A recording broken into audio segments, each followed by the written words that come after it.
Hoy ha sido un gran día. Un día largo, quizás. He caminado la cantidad de pasos y kilómetros que hace mucho no hacía. Y ahora desde el escritorio de la habitación de mi hotel te hablo. Estoy en Castellón de la Plana, la capital de la provincia de Castellón, que está al norte de la Comunidad Valenciana. Como te he dicho, hoy he dado muchos pasos, he platicado con mucha gente. Y todo esto que ha pasado en las últimas horas se debe simple y sencillamente a una improvisación, a un plan que se forjó con un amigo hace un par de noches mientras cenábamos y bebíamos, me confieso, alguna cerveza. Pero yo soy muy fan de la simpleza, de la naturalidad de las cosas, de hacer algo porque lo sientes y quizá no por el status quo. Y en esta ciudad, hablando de naturalidad precisamente y de autenticidad hacia tus emociones y sentimientos, me he encontrado con un equipo de fútbol, el Club Deportivo Castellón, que tiene una afición inexplicablemente fiel. Inexplicablemente fiel porque han abatido récords de abonados en tercera división, en la segunda B, que son la tercera y cuarta categoría del fútbol español. Ahora se encuentran en la categoría de plata del fútbol nacional, y aunque las gradas del estadio Nou Castalia, en el corazón de la ciudad, no pueden recibir a su siempre fiel afición debido a las circunstancias que todos conocemos, los aficionados a este club se han encargado de transmitirme esa naturalidad de la que hablábamos, ¿no? Eso que escapa de lo premeditado, que abandona lo racional y que utilizan como combustible inagotable para estar cerca a su equipo. En 98 años de historia, este equipo suma 11 temporadas en Primera División, una final de la Copa del Rey. Pero más allá de eso, la pasión de esta ciudad, el calor de su gente, tiene que ver no con victorias, con empates o con derrotas. Tiene que ver exclusivamente con un sentimiento. El intro de hoy he decidido hacerlo demasiado corto. No quiero quitar espacio al invitado tan especial que tenemos para este episodio. Hablo de Enrique Ballester, quien es columnista español, aficionado al Club Deportivo Castellón, es castellonense y diría yo cuya genialidad radica en la simpleza, en poder escribir lo que todos en algún momento sentimos, pero no sabemos explicar.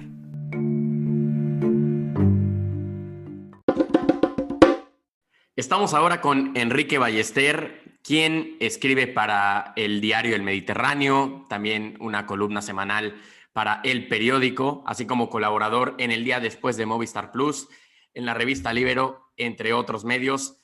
Enrique, eres conocido por hablar del fútbol a través de la vida. ¿Cómo te describirías a ti mismo? Y bienvenido. Hola, muy buenas. Pues es lo que más me cuesta. Me preguntan a veces qué es lo que más me cuesta de escribir, si es pensar los temas, si es vincularlos con la vida, si es escribirlos en sí. Y creo que lo que más me cuesta es explicarlo, porque es algo que hago de manera muy intuitiva, que es mi manera natural de escribir, de explicarme, de explicar el fútbol a través de las personas, de mí mismo primero y que luego el resto se vea identificado. Y no sé cómo definirlo. Yo creo que soy escritor de fútbol fundamentalmente, pero un escritor de fútbol que a través del fútbol intenta hablar de otras cosas, ¿no? Del paso del tiempo, de la amistad, de ser padre, de ser hijo, de la adolescencia, de la niñez, ¿no? De todo un poco, ¿no? Y lo metes ahí en una coctelera y pues salen esas columnas que prefiero, la verdad, que las defina otro. Lo que sí has dicho tú es que eres un columnista que no quiere tener la razón. No quiero convencer, o sea, no quiero, creo, yo he tenido la impresión como lector de artículos de opinión durante muchos años, que hay un cierto tipo de columnista que se sube a un púlpito, a un estrado y que intenta convencernos de que su verdad es la verdad que los demás debemos abrazar, ¿no? Yo creo que también por una cuestión generacional, pues se nos han caído casi todas las certezas, ¿no? Nosotros nos dijeron que estudiáramos y que había prosperidad, pues y todas esas certezas que a lo mejor tuvieron nuestros padres, económicas, sociales, políticas, identitarias incluso, pues nosotros las hemos perdido o no las sabemos encontrar, ¿no? Porque somos una generación que somos padres, pero somos padres que no sabemos, queremos ser amigos de nuestros hijos, no sabemos ser padres, no sabemos, Mm. somos una generación, a veces lo hago con mis amigos, somos unos idiotas completos, no sabemos arreglar las cosas, no sabemos hacer bricolaje casi todos, ¿no? Es una, eh, no sé, dependemos mucho de nuestros padres, más de lo que nuestros padres dependieron de nuestros abuelos, ¿no? Y en ese sentido, yo no me veo con una autoridad moral ni de ningún tipo para intentar escribir opiniones en las que yo trate de convencer de algo a alguien, ¿no? Yo trato más de exponer los temas y de dejarlos ahí, eh, quizá inducir un poco hacia algún concepto, pero que luego sea la persona la que haga la reflexión y llega a las conclusiones, ¿no? De hecho, me encantaría escribir artículos de opinión sin dar mi opinión nunca, porque creo que no es lo que me corresponde. Tampoco es el tipo de columna en el que yo estoy más cómodo, ¿no? De tener que opinar sobre un jugador, un futbolista, un equipo, que además como que la gente te pide la sentencia antes de hora, ¿no? Ya ficha un jugador tu equipo y es pretemporada y ya te piden, oye, este es bueno, este año qué vamos a hacer, pues no lo sé qué vamos a hacer, ¿no?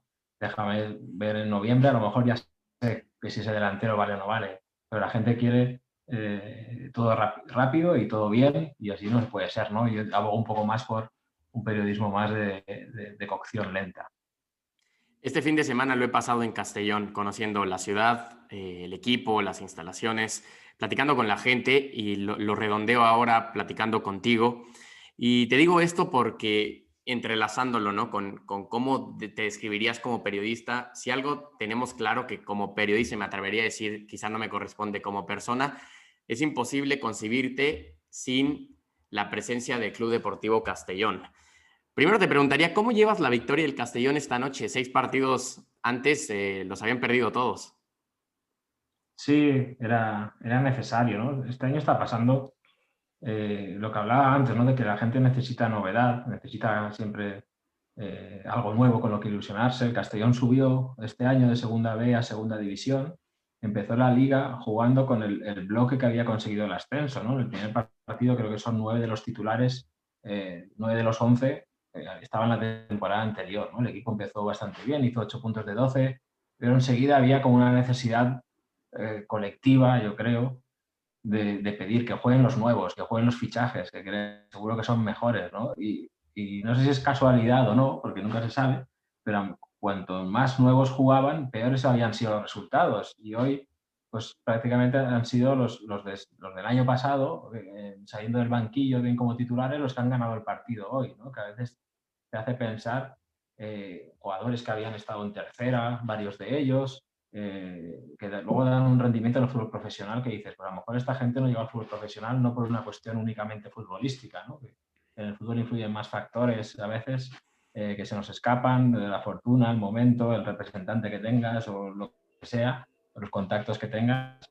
Y luego hay centenares de jugadores en España y en el mundo, miles, que tienen un nivel similar y que dependiendo de esas coordenadas que a veces no puedes controlar, que son varias del azar, pues estás en el fútbol profesional o estás en una categoría más baja. Muy contentos porque hacía falta ganar y bueno, a ver si hemos parado ya la dinámica esa que era muy peligrosa y a ver si el equipo se va recuperando poco a poco. De acuerdo. Bueno, por ahora dormirán fuera de zona de descenso, lo que no es una casualidad o me parece que no entra dentro de estas aristas que describíamos, es que el Club Deportivo Castellón ha marcado en su momento récords de abonados en Segunda B y en Tercera División. Para algunos oídos a los cuales estemos llegando en este momento, que quizá hoy sea el primer día, ¿no? Entendiendo los 8,000 kilómetros de distancia quizá con mi país natal, como lo es México, que escuchan hablar sobre este equipo, ¿por dónde podemos empezar a definir o a o a matizar este tipo de presencia por parte de la afición? No, es una historia que es curiosa, que a mí me llamaría la atención si yo la conociera de un club italiano, de un club lituano o de donde sea, ¿no? El Castellón Castellón es una provincia que está entre Cataluña y entre Valencia, eh, cuya capital de provincia es Castellón, ¿no? Y el club de la capital de provincia pues era un club cualquiera, el fútbol español, con sus elegidos momentos de semigloria, había estado en primera división en los años 40, consiguiendo una cuarta posición, luego en la década de los 70 también jugó una final de Copa contra el Athletic Club, que perdió en el año 73, después tuvo un paso fugaz por primera división en mi infancia, del 89 al 91, pero bueno, era un club ahí que normalmente estaba en segunda división, un club más, ¿no? Pues se podría decir, aunque todas las aficiones pensamos que nuestro club es especial, pues era un club más. Y a 7 kilómetros hay una ciudad que se llama Villarreal, la ciudad de Villarreal, el Club Villarreal, que seguro que suena mucho también en tu país, que ha tenido varios jugadores mexicanos en los últimos años, desde el Guille Franco a los hermanos Dos Santos, Aquino, y seguro que alguno más que se me olvida. Y bueno, llegó un inversor muy fuerte, una familia muy poderosa económicamente aquí en la industria cerámica, que es el principal motor económico de la provincia de Castellón. Entonces, como que ese equilibrio, bueno, esa hegemonía que había tenido el Castellón en la provincia se perdió, ¿no? El Villarreal pues llegó a la primera división, jugó Champions, bueno, deportivamente todavía no se pueden comparar, ¿no? Están a años luz. Pero en la paradoja, el Castellón cayó a tercera división, tiene una serie de dirigentes nefastos, pero la paradoja es que ha conseguido tener su mejor momento social, como tú comentabas, ¿no? En tercera división batió el récord histórico de abonados, tuvo más abonados en tercera que cuando había estado en primera división, también batió el récord en segunda B, ahora pese a no poder ir al estadio por la pandemia, pues prácticamente están agotados todos los abonos y eso es lo que cambió el sentido de la militancia, ¿no? O sea, como no podía competir con el Villarreal desde una perspectiva de éxito, es decir, ven a mi campo porque soy el mejor de aquí, pues hubo que reinventarse de una manera espontánea, yo creo que era bien canalizada por el club, de apelar a la identidad, ¿no? Somos de este equipo, que es el equipo que nos representa, que representa a la ciudad. Y creo que ese ha sido un acierto, ¿no? No ligar la militancia al resultado deportivo, sino a lo identitario. Al igual que te he comentado que somos una generación, la nuestra, con pocas certezas, también éramos un poco con poca identidad aquí en Castellón, ¿no? Porque no somos ni Valencia, ni Castilla, ni Cataluña, ¿no? Es una provincia un poco peculiar, una ciudad con pocos símbolos muy históricos, y creo que el Castellón ha ocupado ese hueco que había, ¿no? Como símbolo de la ciudad y bueno, pues así estamos disfrutando. El equipo evitó el fantasma de la desaparición, subió de tercera a segunda B y ahora de segunda B a segunda. Y estamos en ese momento a punto también de celebrar el centenario, que es en el año 2022, y bueno, disfrutando de eso, que es el mejor momento social apoyado en la juventud de la ciudad, que también es algo novedoso aquí, que los chavales las chavalas hacen del Castellón y con muchas ganas de ver hacia dónde evoluciona todo esto. Citándote, la gente me pregunta cómo salvar al Castellón, pero yo ni siquiera sé si podré salvarme a mí mismo. Pongo esta cita a colación porque también eres escritor, tienes 3 libros y esta forma parte de tu primero, Infrafútbol. ¿Qué significa en ese sentido esta frase? Bueno, 6 años después de esa frase podemos decir que Castellón se ha salvado y que yo estoy por ver aún. Estoy por ver. La mitad de la tarea está completada. Claro, es que ese primer libro es un librito pequeño de la colección Hooligans Ilustrados, que aquí en España, pues una editorial, Libros del Cao, a varios autores, nos pidió explicar nuestra militancia futbolística, ¿no? Hacer una crónica sentimental de nuestra relación con nuestro equipo, ¿no? Y cuando se escribió ese libro en 2014, como comento, 2013-2014, el Castellón estaba en tercera división, a punto de bajar al fútbol regional, a punto de desaparecer, ¿no? Yo era periodista deportivo en ese momento, cubría la actualidad del club y la verdad es que llegó un momento de saturación, de que me afectaba demasiado, creo, todo aquello, ¿no? Y de ahí viene un poco la frase.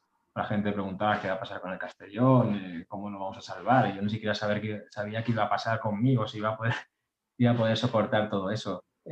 Y ahí, en ese momento, más o menos encontré lo que me salvó, yo creo, un refugio que fue el sentido del humor, ¿no? Ahora, mis textos, es una de las características de los textos, ¿no? Que tiendo a quitarle drama al asunto del fútbol, que a veces nos afecta demasiado. A los hinchas tenemos esa tara vital, ¿no? De que no podemos controlar, que nos afecte, que nuestro estado de ánimo dependa del resultado de nuestro equipo. Y Chaco me enseñó el paso por la tercera, la gravedad del asunto del Castellón, que ya no era perder o ganar, era que desaparecía el equipo, ¿no? Parecía en muchos momentos. Pues el humor fue un poco el instrumento que encontré para salir de todo aquello, ¿no? El Castellón fue de otra manera, salió de allí a base de fútbol, pero yo salí a base de risas, un poco, y de reírte de uno mismo, que creo que es lo más sano primero. Después de Infrafútbol vino Barraca y Tangana, que también es el nombre de tus columnas en el periódico. Y ahora, recién salido del horno, otro libro de fútbol. ¿Qué me puedes decir? Sí, tanto Barraca y Tangana como otro libro de fútbol, como comentas, son dos recopilatorios de columnas, de artículos futboleros, con pretensión atemporal, que por eso luego tiene sentido recopilarlos en libros, en el que, bueno, yo, como he comentado, pues escribía del Castellón únicamente muchos años, pero llegó un momento que, bueno, pues mis jefes de otros periódicos, del mismo del grupo, pues me pidieron que escribiera lo mismo que hacía, pero que no fuera de un equipo determinado, que hablara sobre el fútbol en general, sobre la vida en general, y eso es lo que hago en esas columnas, ¿no? Utilizar el fútbol como una excusa, un instrumento para hablar de otras cosas. Baraka y Tangana recoge dos temporadas, de 2016 a 2018, y ahora pues la misma editorial, Libros del Cao, ha reunido la segunda tanda de 2018 a 2020 hasta ahora mismo, pues con ese tipo de artículos que, bueno, están funcionando bien. Y creo que es lo que mejor sé hacer. Igual he escrito 800 columnas en mi vida de fútbol y ya es algo que controlo bastante bien, que a la gente le gusta. Son columnas livianas, que uno va de lo particular a lo colectivo, y que el fútbol tiene esa potencia primero de la emoción, que es algo que no podemos controlar, pero que todos sentimos con el fútbol. Todos hemos sido niños futboleros, todos hemos tenido nuestros sueños, nuestros anhelos, nuestras decepciones, y luego lo universal que es, ¿no? Ahora hemos hecho una serie de presentaciones telemáticas con la editorial, y he hablado con gente de tu país, de México, que me lee, con gente de Colombia, con gente de un montón de sitios, que aunque no sean ni de mi equipo, ni de mi generación, ni de cualquier cosa, el fútbol tiene la capacidad de aglutinarlo todo, ¿no? Y creo que es un buen instrumento para explicarnos a nosotros, y creo que es el tema de fondo de las columnas. Y yo creo que has causado mucha identificación en la gente que te lee o que te leemos, porque pasas de hablar de la relación que puede tener una persona con su club, como de la relación que puede tener una persona con sus amigos, ¿no? Con su familia. Tú vuelves a traer a escena ciertas cosas que tienen que ver con la cotidianeidad, ¿no? Que creo que es un valor que tú lo has sabido plasmar bastante bien. Y yo recuerdo, y te parafraseo, que hace no mucho leí, que tú decías que esto va de sentarse con los de siempre y de vez en cuando decir que no hemos cambiado el fútbol, ¿no? En esta pregunta que siempre existe, pero que también el fútbol no nos ha cambiado a nosotros. Uno de joven siempre tiene a veces objetivos ambiciosos, ¿no? En la vida, ¿no? De querer cambiar las cosas. Y al menos en mi caso, cuando va pasando el tiempo, te das cuenta de que, primero, que si las cosas son así y siempre han sido así o muy parecidas, es por algo, que es muy difícil cambiarlo. Y luego te cuestionas si merece la pena cambiarlas, ¿no? También. Si todo ese esfuerzo, toda esa renuncia que hay que hacer para cambiar determinadas cosas, nos lo merecemos realmente, incluso como seres humanos, ¿no? Y bueno, de por ahí va, al final uno se conforma con un empate vital, ¿no? Que también lo hablaba hace poco en una columna, ¿no? De decir, bueno, no he podido cambiar el mundo, pero al menos el mundo no me ha cambiado a mí mucho, ¿no? No me ha cambiado, no he podido cambiar el fútbol, pero el fútbol a mí no me ha cambiado. Yo tengo mis amigos de siempre con los que puedo hablar de fútbol, de cuando nos podemos ver, cada vez menos, pero nos podemos ver. Luego el fútbol tiene una cosa que muy íntima, que eso no te lo pueden robar. Aunque el dirigente de tu club haga tal cosa, aunque tu jugador favorito se vaya, luego hay una cosa interna, que es cuando tu equipo gana, y una cosa, algo importante, y tú te vas a dormir y eres feliz, no lo puedes controlar, ¿no? Y eso es muy bonito, eso pocas cosas te la dan en la vida de una manera tan pura y sin pedirte de poco a cambio a veces también, ¿no? Y creo que eso es importante. Al final, el fútbol tiene una cosa bonita, que es que al final ese niño que se ilusionaba eh, antes de dormirse pensando al día siguiente ir al colegio, podías pensar también en lo que iba a hacer tu equipo ese fin de semana. Y ahora sigue siendo así, pase lo que pase, ¿no? Pues pasen los años que pases. Y encima tiene una cosa cíclica muy bonita que yo ahora estoy viviendo a través de mi hijo, ¿no? Que esa fascinación que yo sentí la primera vez que fui al estadio, la primera vez que entendí el juego, que aprendí a chutar o a pararme la pelota, yo veo que con mi hijo funciona 30 años después, ¿no? Y yo creo que por eso el fútbol, no sé por qué, toca unas teclas de la condición humana, eh, que sí, que es, no sé, es el juego que mejor nos explica como sociedad también, como tribu, o sea, como individuo y como tribu. El fútbol es un viaje del yo a nosotros constante y de generación en generación sigue conquistándonos, ¿no? No sé muy exactamente muy bien por qué, pero sigue funcionando. Y es imposible eliminar en las pequeñas cosas el factor de la ilusión en el fútbol, ¿no? Del ser aficionado, incluso de ser jugador. Aunque hayan algunos, dices tú, que el lunes te dirían que ya lo sabían, ¿no? Sí, eso sí, pero bueno, hay que convivir con eso. Eh, yo siempre les digo lo mismo, no sé si lo saben. Por ejemplo, seguro que mañana alguien en el trabajo me dice, hombre, yo ya sabía que ahora sí que íbamos a ganar. El domingo sí que ya no podíamos perder otro partido más, ¿no? Tocaba ganar y digo, hombre, pues, haberme lo dicho el viernes, vas a una casa de apuestas, metes todo el dinero, estás tan convencido de eso, pues metes todo el dinero que tenías y ya no tenemos que venir a trabajar el siguiente lunes, ¿no? Pero bueno, es parte, el fútbol también tiene ese punto inofensivo, ¿no? De que digas lo que digas, pues al final es fútbol y tampoco hace falta, nos permite ser ligeros y, y no es necesario ser coherente tampoco muchas veces, ¿no? Y también es bonito a veces que juegues ahí a un jugador que lo ves el primer día que debuta y dices, este es bueno, este es bueno. Y luego ya toda la temporada sostienes esa opinión, aunque veas que no funciona, ahí Claro. con tus amigos tú tienes que seguir defendiéndolo en las discusiones, aunque tú mismo sepas que, no, que te equivocaste. Pero bueno, es parte de los alrededores del fútbol, que son los que dan vidilla y me dan material para los artículos, que también es importante eso.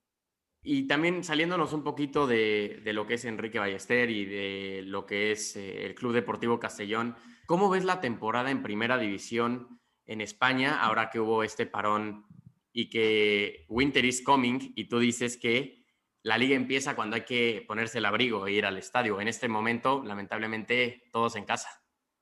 Sí, tiene un punto, ¿no? De que cuando empieza la temporada siempre hay un punto de novedad, de excitación, pero realmente cuando se ve el andamio de los equipos, de verdad, la construcción de los equipos, cuando se acaba la novedad y empieza la rutina, ¿no? Ahí es donde pasa con las relaciones de pareja o pasa con cualquier cosa, ¿no? De cuando llega tu delantero en verano es como tener un novio nuevo, ¿no? Que le ves, no le ves los defectos, le ves las virtudes, es algo nuevo, todo te parece bien.